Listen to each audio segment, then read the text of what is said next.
Assalamualaikum warahmatullahi wabarakatuh.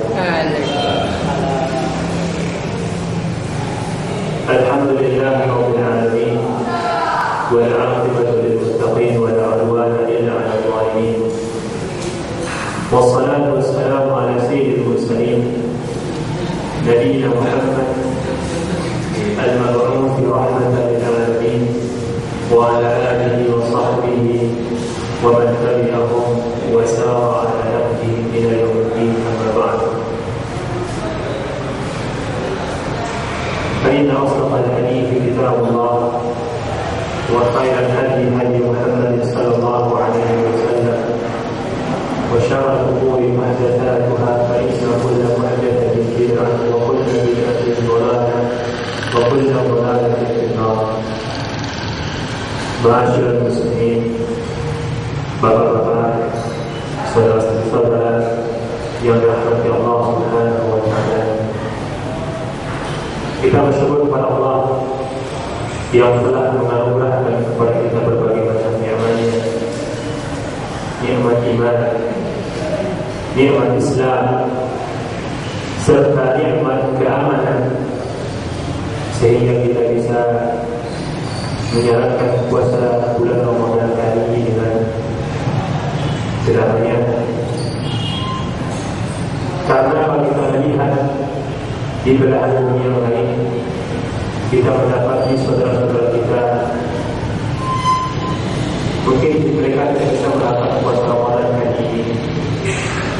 Sebagaimana kita lihat, bagi yang mengikuti media cetak dan elektronik, kita lihat bagaimana kondisi saudara kita yang ada di Suriah, di Palestina dan sebagainya.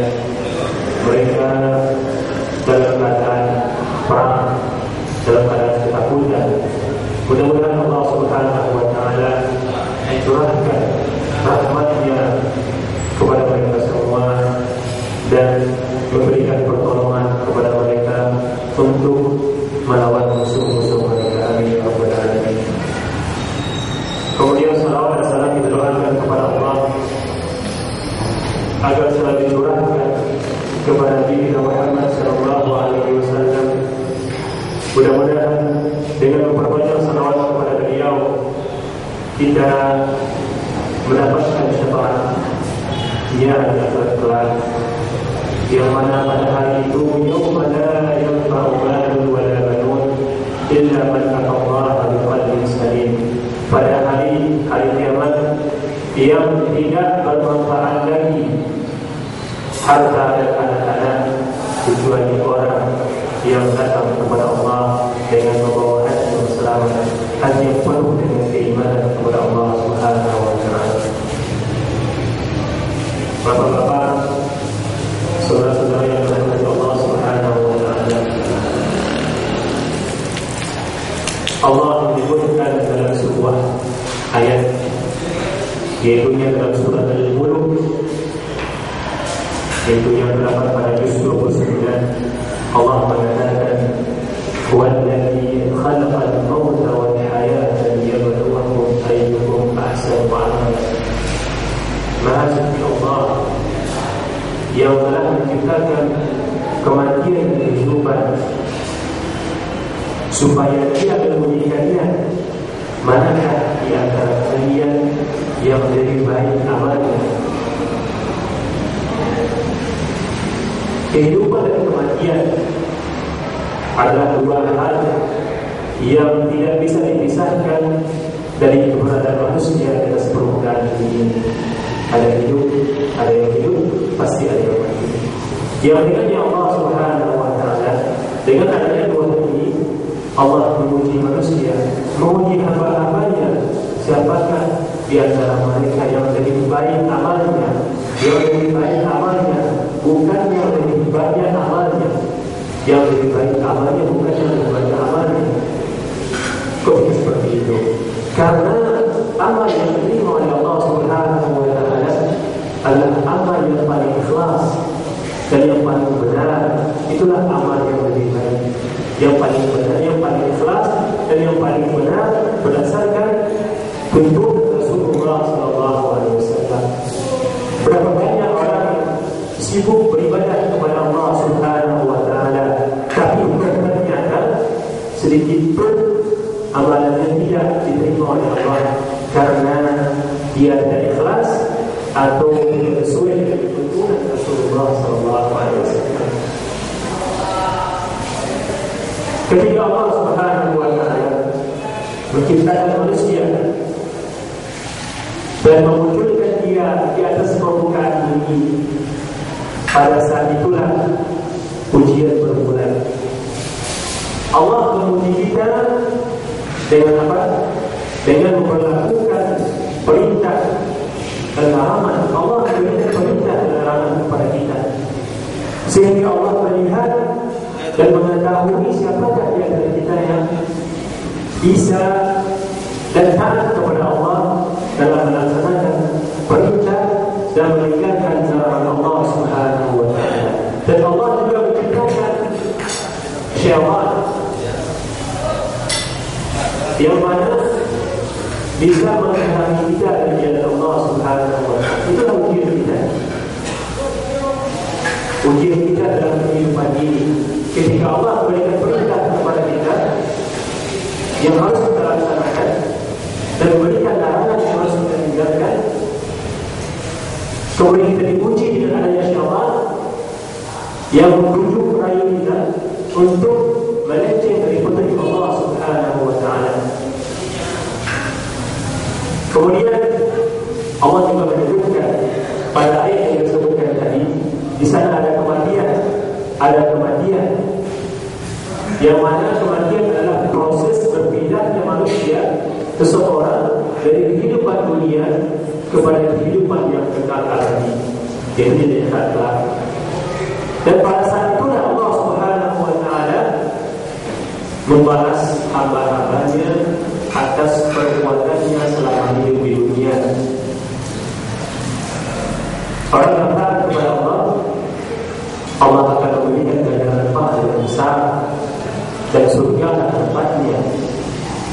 Sebagaimana firman Allah, wa amma man khafa maqama rabbih wa nahaa nafsa 'anil hawa fa innal jannata hiyal ma'wa.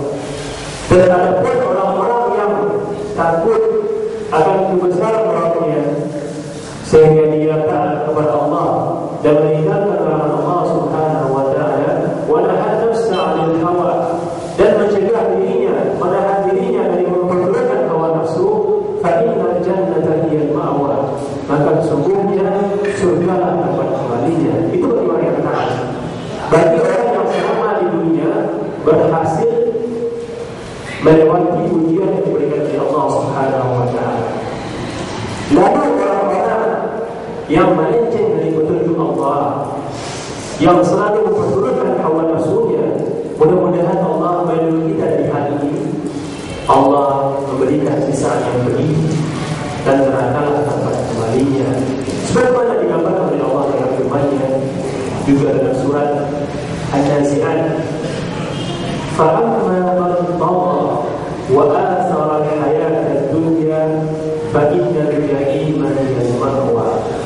Maka barang siapa yang melampaui batas, yang melenceng dari petunjuk Allah, perintah Allah yang datang kepadanya ditinggalkan, larangan Allah yang disampaikan kepadanya dikerjakan, wa athara al-hayata dunya, dan lebih mementingkan kehidupan dunia, sibuk dengan kehidupan dunia sehingga akhirat terlupakan, ibadah terlupakan, fa innal jahima hiya al-ma'wa. Maka sesungguhnya jahim itu merupakan nama sebuah neraka. Fa innal jahima hiya al-ma'wa, maka neraka jahilah tempat kembalinya. Waliyadzubillah. Mudah-mudahan Allah melindungi kita dari siksa neraka yang begitu pedih. Kaum muslimin yang dirahmati Allah Subhanahu wa Ta'ala. Jadi kehidupan ini ada kalanya kebaikan bagi kita semua, ada kalanya kebaikan bagi kita semua. Kapan? Ketika kita menjalani hidup ini dengan taat kepada Allah, taat kepada Rasulullah SAW. Kalau keadaan kita seperti ini, maka kehidupan merupakan kebaikan bagi kita semua. Orang seperti ini, syiarnya adalah, atau slogannya adalah, ketika datang perintah Allah, sami'na wa ata'na, kami dengar dan kami taati. Orang-orang seperti orang-orang taat kepada Allah. Datang perintah Allah, mereka kerjakan. Datang Allah Subhanahu wa taala, mereka tinggalkan. Jadi mereka mengerjakan secara menyeluruh tanpa ada pengecualian, secara menyeluruh, tanpa setengah-setengah, tanpa setengah-setengah. Apapun itu perintah Allah Subhanahu wa taala, mereka kerjakan. Perintah Rasulullah SAW mereka kerjakan. Dan apapun Allah Subhanahu wa taala, mereka kerjakan. Allah Subhanahu wa taala mereka kerjakan. Jadi jangan sampai kita hanya mengerjakan sebagai perintah Allah, namun perintah yang lainnya tidak dilakukan. Contohnya, mungkin ada yang sholat, ada yang berpuasa pada hari ini, dia bukan di sini di luar, tapi tidak sholat. Ada yang seperti itu, ada seperti itu. Dia berpuasa tapi tidak sholat. Lalu sebaliknya, kalau dia berpuasa tidak, itu kan salah. Salah yang dimahami bagaimana Islam itu memerintahkan agar seseorang untuk udkhulu fi silmi kafah, masuklah dalam Islam itu secara menyeluruh, dalam taati Allah, dalam ketaatan, dalam menjalankan perintah, dalam meninggalkan larangan Allah Subhanahu wa taala. Begitu juga dalam meninggalkan larangan Allah, dalam meninggalkan larangan Allah, jangan setengah-setengah. Ada orang yang dia katakan tidak minum khamar, tidak berjudi, namun syirik masih dikerjakan. Menyebutkan Allah masih dikerjakan. Mendatangi paraman itu masih dikerjakan. Ini hal yang sangat diingkari oleh Islam. Tidak akan menginginkan kiratan Allah Subhanahu wa taala, kiratan yang diberikan Allah kepada para sahabat dan kepada orang-orang yang mengikuti jalan hidup mereka dengan cara yang baik. Bagaimana kehidupan mereka? Kalau kita kembali membuka lembaran sejarah, bagaimana kehidupan para sahabat? Mereka orang yang betul-betul teladan bagi kita dalam ketaatan kepada Allah dan Rasul-Nya. Sedikit pun mereka tidak pernah melanggar, menentang apapun yang diperintahkan Allah yang dilarang oleh Rasulullah SAW. Maka tidak heran kalau Rasulullah mengatakan bahwasanya mereka para sahabat itu merupakan sebaik-baik generasi, sebaik-baik zaman. Khairul qurun qarni, thumma alladhina yalunahum, thumma alladhina yalunahum. Rasulullah SAW. Rasulullah sendiri yang mengatakan seperti itu. Sebaik-baik masa adalah masa di zaman Rasulullah. Masa itu masa para sahabat. Bagaimana mereka mencapai derajat ini dengan rekomendasi Rasulullah SAW dengan sebaik-baik masa? Karena mereka merupakan orang-orang yang senantiasa taat kepada Allah dan taat kepada Rasulullah SAW. Lalu dengan cara itulah kita akan bisa mendapatkan keridhaan Allah, kasih sayang Allah Subhanahu wa taala, sebagaimana yang diberikan Allah kepada para sahabat yang hidup di zaman Rasulullah SAW. Firman Allah, "Was-sabiquna al-awwaluna minal muhajirin wal ansar wal-ladzina ittaba'uuhum bi-ihsan radhiyallahu anhum wa radu anhu." Orang-orang terdahulu dari golongan muhajirin dan ansar dan orang-orang yang mengikuti mereka dengan cara yang baik, orang-orang yang mengikuti para sahabat juga termasuk kita semua, orang-orang yang mengikuti jalan mereka, jalan kehidupan mereka. Kita mengikuti mereka dalam ketaatan kepada Allah dan ketaatan kepada Rasulullah SAW, maka radhiyallahu anhum wa radu anhu, maka Allah ridha kepada mereka dan mereka mengenal atas apa yang diberikan Allah kepada mereka. Kaum muslimin dan kaum muslimat yang dirahmati Allah Subhanahu wa taala, itu hidup, kalau kehidupan kita seperti itu bisa menjadi kebaikan bagi kita. Namun ada saatnya kehidupan itu malah menjadi bencana bagi kita semua, menjadi bencana, menjadi malapetaka bagi kita semua. Kapan? Ketika kita jauh dari nilai-nilai Islam, tidak beriman kepada Allah, tidak memahami ayat-ayat Allah Subhanahu wa taala dan menjauhkan diri dari nasihat-nasihat agama. Orang seperti ini, kata Allah, bagikan Allah sendiri yang mengatakan tidak ada artinya iman kepada Allah Subhanahu wa taala. Orang kita di neraka Jahannam. Mudah-mudahan Allah melindungi kita dari siksa neraka Jahannam. Orang seperti ini yang tidak mengenal Allah Subhanahu wa taala, Allah mengancam mereka dengan memasukkan ke dalam neraka Jahannam. Sebagaimana kata Allah, wa laqad zara'na li jahannam katsiran minal jinni wal ins lahum qulubun la yafqahuna biha wa lahum a'yunun la yubsiruna biha wa lahum adhanun la yasma'una biha ulaika kal an'am bal hum adall ulaika humul ghafilun. Yang artinya, dan sungguh kata Allah akan kami penuhi neraka Jahannam itu kebanyakan dari golongan jin dan manusia. Apa penyebabnya? Lahum qulubun la yafqahuna biha. Mereka memiliki hati nurani, akan pikiran, namun tidak mau menggunakan hati tersebut, akan pikiran tersebut untuk memahami ayat-ayat Allah Subhanahu wa taala. Ada apa lagi? Lahum a'yunun la yubsiruna biha. Mereka diberikan mata oleh Allah Subhanahu wa taala, namun tidak mau menggunakan mata tersebut untuk melihat tanda-tanda kebesaran Allah, baik yang terdapat dalam Al-Quran maupun yang tersurat di alam sekitar kita. Malah yang menggunakan untuk melihat hal-hal ini dalam Allah, melihat gambar-gambar yang menyedihkan, gambar-gambar porno, melihat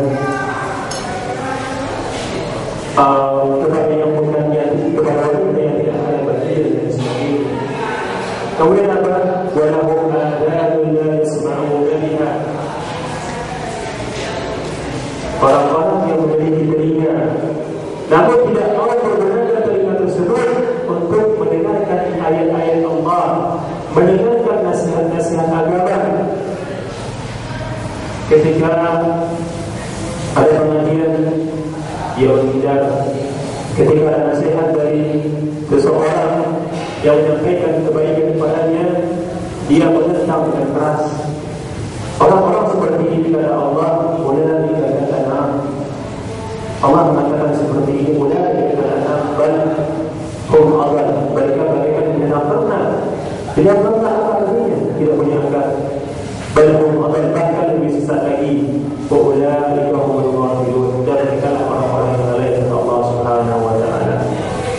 Jadi kalau kita ingin kehidupan ini menjadi kebaikan bagi kita semua, tentunya tidaklah dalam menjalani hidup ini kita buktikan kepada Allah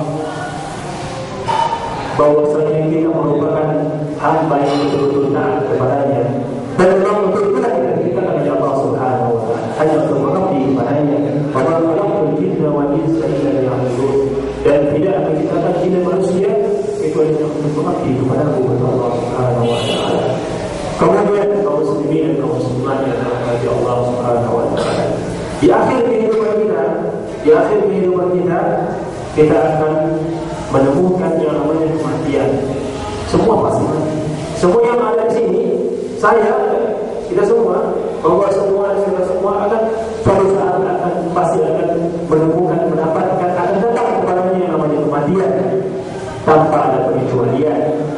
Sebagaimana firman Allah, kullu nafsin dha'iqatul maut, setiap yang bernyawa pasti akan merasakan yang namanya kematian. Kematian adalah suatu hal yang menakutkan bagi kita.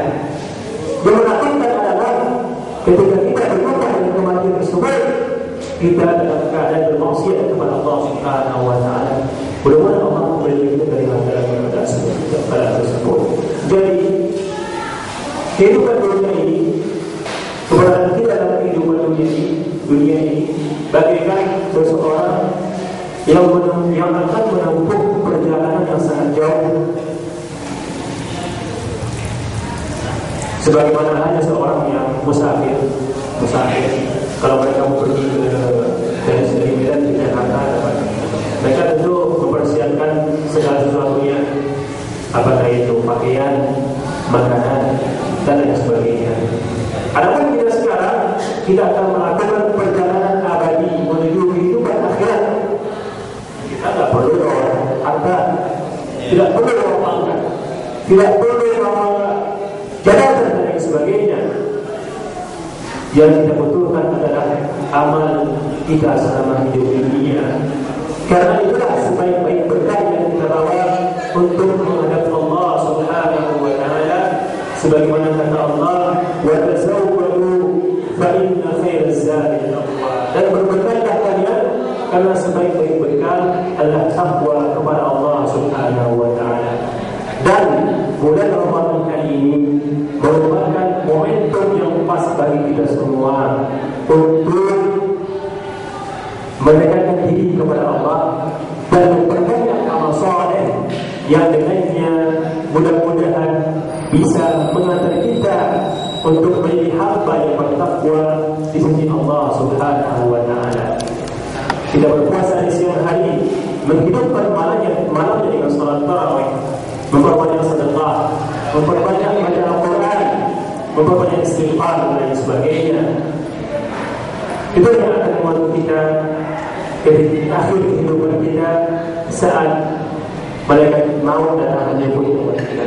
Kita harapkan ketika malaikat maut ya, mudah-mudahan di akhir kehidupan kita berjumpa dengan Allah Subhanahu wa taala dalam keadaan husnul khatimah, yang dengannya Allah meridai kehidupan kita dan memasukkan kita ke dalam surga-Nya. Mudah-mudahan cara masukkan ini bermanfaat bagi kita semua. Wallahu a'lam. Subhanallah wa bihamdihi